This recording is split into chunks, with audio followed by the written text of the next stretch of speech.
Hey legends, how you going? It's Mert from Mert Tyson Media. I thought I would do a little bit of a recap on every gig I do and every event. And this is my first YouTube video, or my first video to speak. So give it a like, a share, a follow. That'll be really cool. I'm not going to say it's going to be good, but we'll give it a crack. So I want to talk about the lenses, the gig, the experience, and a little bit of my editing, I guess. So let's start off with the gear. The gear's my Sony A7 III. It's an older school camera, but man, she's a low life, fuck, cut edit low light beast. I find it works really well in low light. It's all I need. It's got all the tools I need to make it pop, especially for these DJ events because the lighting can be really dark. So on this is my Viltrox 85 lens, which is my go-to lens. This is perfect for standing back, shooting people, having a bit of bokeh in the background. It just brings out beautiful portraits. So this is my setup. This is my go-to. On the flip side of that, I have a 16, which is another Viltrox. Viltrox, you should sponsor me on this one. This is great for wide angle behind the DJ deck, capturing that crowd. And it was a great crowd at Lab Leaked Beats. I've got to say that slowly. It's like a tongue twister. On Saturday night down at Murwillumbah, New South Wales. It was absolutely brilliant. Glenn and the team put on an amazing show. So we'll get to that in a minute. Mother Beast. This thing weighs a ton. If I had any trouble, I'd hit someone over the head with this. Not that I'm condoning violence, but this is a beast. This is my 135. If I'm really in stalker mode, I can't use that word either. If I really want to sit back and take some photos, this one's great. I can sit back right at the back of the crowd, take some shots of this, and it's phenomenal. It's a beautiful lens. 1.4, 1.8 actually, I tell a lie. They're really good for those sort of stand back shots when you're a bit in a crowded environment. So perfect lens. My Lab Series 35, beautiful 1.2 low light, incredible. My second go to for my 85. Again, beautiful shots. You'll see a few of these. I'll give you a few examples. Works really well. Anyway, the gig on Saturday night, we had, as I mentioned, Lab Leak Beaks. I do that once a month with the community down at Murwillumbah. And what a great community it is. It's absolutely fantastic. And this event was probably one of their best. Um, yeah, we had Myris, we had Butters, we had Wilma, and we had Rishan.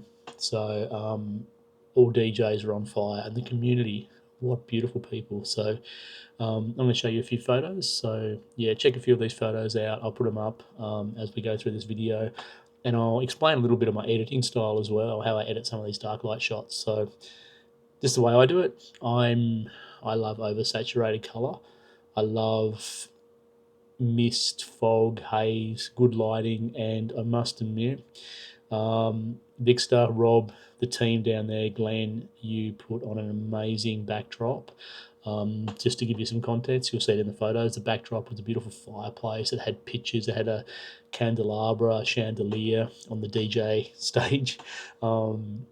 Really suited Wilma and her theme. She plays a cello. She plays her DJ set and just sort of bounces off with the cello and bounces back. It's absolutely phenomenal. We'll play a bit of video as well. So, incredible gig, incredible community. So, yeah, let's see a few of these photos.